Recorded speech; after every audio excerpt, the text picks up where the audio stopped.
कैसे हो आप सब? उम्मीद होंगे आप सब बढ़िया होंगे। आज हम बात करेंगे मुख्य सचिव के बारे में और जानेंगे कि मुख्य सचिव क्या क्या होता है। ठीक है, इस वीडियो के माध्यम से हम ये जानने की कोशिश करेंगे, तो आप सभी हमारे साथ जुड़े रहिए और देखिए कि मुख्य सचिव देख लो। मुख्य सचिव वो होता है राजस्थान का जो प्रमुख होता है, जो प्रशासनिक प्रमुख होता है, उसे मुख्य सचिव करते हैं। और देखो, जो राजनीतिक प्रमुख होता है वह सीएम होता है। ठीक है, और भारत में देखो, जो मुख्य सचिव के पद का सृजन किया था वह लॉर्ड वेलेजरी के काल में हुआ था। और जो प्रथम मुख्य सचिव थे भारत के, वह थे जॉर्ज हेनरी भाले। ठीक है, देखो मुख्य सचिव राज्य और भारत का जो राजनीतिक प्रमुख, सॉरी प्रशासनिक प्रमुख होता है।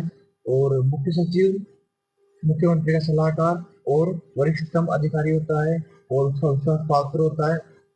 और देखो कि मुख्य सचिव कैबिनेट मंत्री के अधीन कार्य करता है। ठीक है, देखो मुख्य सचिव के अंडर कौन कौन से अधिकारी आते हैं और कौन कौन से सचिव आते हैं, तो वो देखेंगे अपन।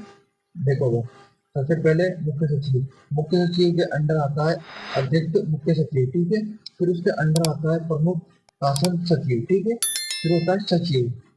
उसके बाद में आता है विशिष्ट सचिव। ठीक है, फिर आता है संयुक्त सचिव। फिर उसके बाद में आता है उप सचिव। ठीक है, और उप सचिव के बाद में जो अगला अधिकारी होता है, उससे निचला अधिकारी होता है, वह होता है सहायक सचिव।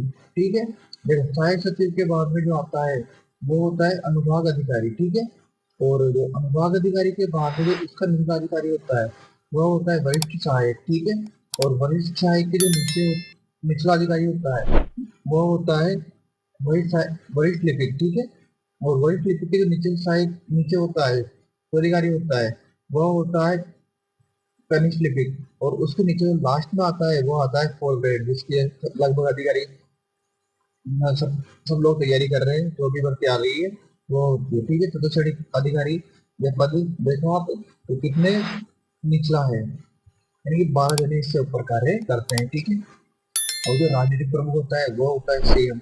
लेकिन सीएम के अधीन होते हैं वो होता है कैबिनेट मंत्री। ठीक है, और कैबिनेट मंत्री के जो अधीनस्थ होते हैं वो होते हैं राज्य मंत्री।